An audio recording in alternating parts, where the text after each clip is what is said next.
Hey now, how is everybody doing? Welcome to Red Alert Diaries with Tanya E. Hood. On this podcast, we have conversations that's real talk, marriage, divorce, money, and legacy.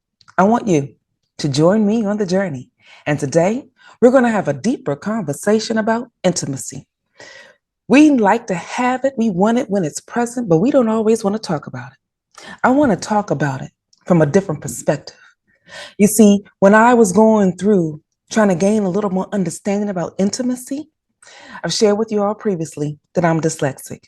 So I have to break words down. And when I broke down the word intimacy, to break it down, initially I didn't see intimacy. I saw into, and then I saw me. And I knew that that wasn't quite it because there was a Y in it. And I had to figure out, well, what is the word? So when I really got the chance to pay better attention, decipher it, because there's sort of a way that I've learned along the way to decipher the word and make it a little easier for me. But the way I initially see words always stick with me. Into me, always is a part of the word intimacy. Every time I see it, I know what the word is now because I've learned how to segment it to make it certain that I read it correctly.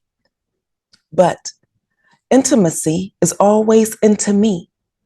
What is it about me that needs to be seen? What is in me that needs to be brought out? Intimacy. And you've seen one of the authentic life challenges I shared in that one. Intimacy is into me, see, just a play on words. But that play came from what I saw. You see, we walk through intimacy with what we already see.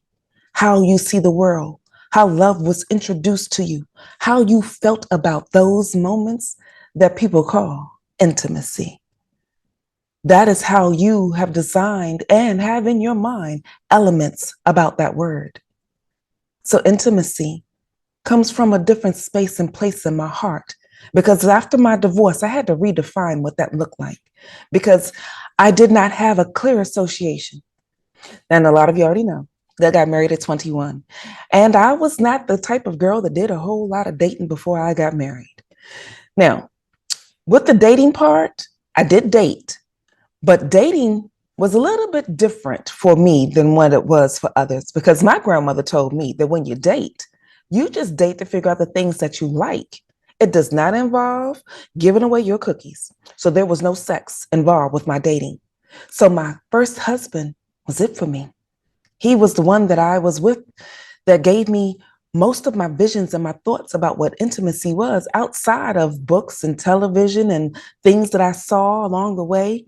And some of the heavy petting and kissing along the way, it happens when you're a teenager. But I didn't have a true definition of intimacy. I didn't really know what it truly meant. And so I had to redefine that word in the aftermath of my divorce because I needed to get an independent view. But we never really have a true independent view. We really need to be clear about what our views are. And your views are often based in your values. So I had to tap into my basic values. What is it about love that I valued? What is it about love that I was taught? What is it about intimacy that was really given to me? And how do I define it moving forward? Because when you go through emotional chaos, you need to redefine some things. So in my decision to redefine intimacy, I went back to my basic instruction book before leaving Earth. A lot of you have already heard the story about my grandmother telling me that the Bible was a basic instruction book. Well, if it's an instruction book, then it's got to have some instructions about intimacy.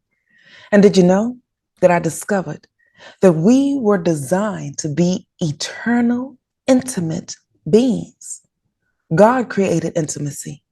When God created marriage, he designed sex. And when he designed sex, he designed it to draw you closer to one another through intimacy. Now, intimacy is not just a sexual act.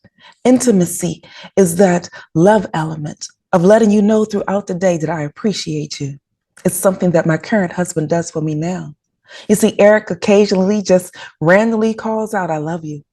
There are moments he'll just come and stand near me because part of my love language, and this is also something that I learned after after my divorce, the love languages. Well, my love language is quality time, and it's also acts of service. Then it's words of encouragement. Those are the things that really speak love to me. And those are the things that Eric does for me. And while he does it, it helps me draw closer to him. It is in those moments that it's in to me. He sees. And because he sees it, intimacy pours through my soul, radiates in the fibers of my being. And what God created us to be as eternal, intimate beings gets expressed. Now, if it's expressed through sex, that is expressed in my marriage with my husband. And that was something that I always wanted to have present in my relationship.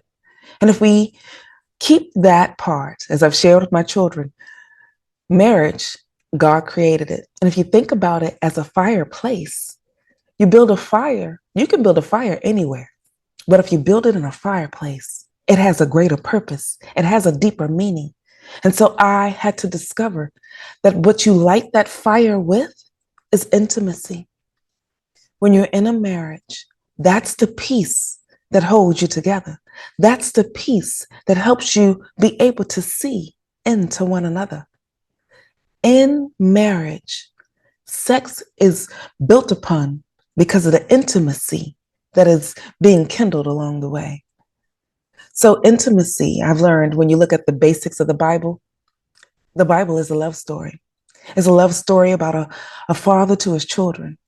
And in that love story are individual stories, stories of heartache, stories of pain, stories of life. The things that we go through on a regular basis, we find in that book. And because we can find it there, we can also find out how to live our lives out of there. And it is in that book that I learned a little more about love, a little more about joy, as I walked through some of the experiences of hurt and pain, because it was into me that those things were happening.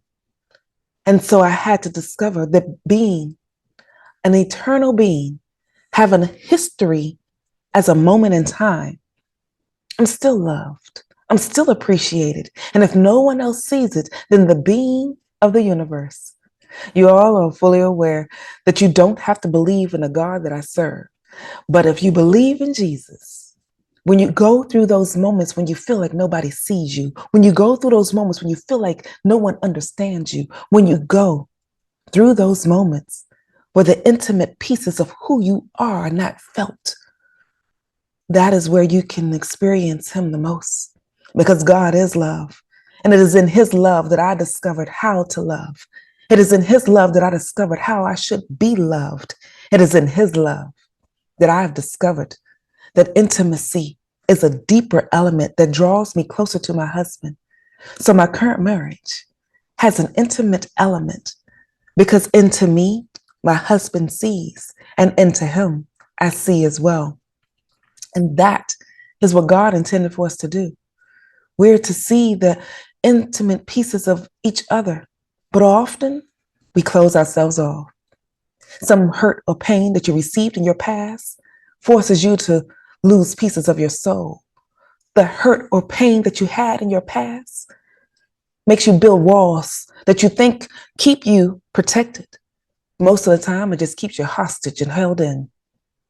We have to operate in our authentic selves so that the intimacy that we desire can be received. Because the only way it can happen is if someone can see into you, who you are at the core of your being, the very fibers of your makeup, what makes you you, the loving part of you, the giving part of you, the joyful part of you. Because throughout story after story after story, whether we see it on TV, whether we read it in a book, whether we know where it exists personally, it is when someone lets down their guard, removes some elements of the wall. It's good to have a fence as a boundary, but a wall often holds you hostage. Open up yourself a little bit more. And if you're a person like me, that loves hard, that gives hard, when you do and it is not received well, when you do and it looks like it is taken advantage of, and when you give your love and it's not returned the way that you desire, I don't want you to give up. I want you to still press through. And I want you to recognize that you loving hard, that you giving hard, that you being all that you are supposed to be, it is enough. And one day that love will be returned to you because we are designed to be eternal beings, an intimate relationship. So for today, if you don't remember anything else I've shared, here's the one thing I want you to know. You have been birthed before the beginning of time to enter into this moment, to have a small element of living out life, living it out loud, living it out in love, living it out with the intimate elements of who you are. And by doing so, you got to let some people in to see you. Intimacy into me. See. If you want someone to join you on the journey, feel free to go to my website, Tanya E. Hood. There you can click under the Work With Me tab and see the various ways that we can work with one another. And if you're on Instagram, you can join me live every Tuesday at 7 p.m. Eastern Standard Time, where we can continue the conversation or we can start a new one. In the meantime, this is Tanya E. Hood walking in my purpose, and I want you to do the same.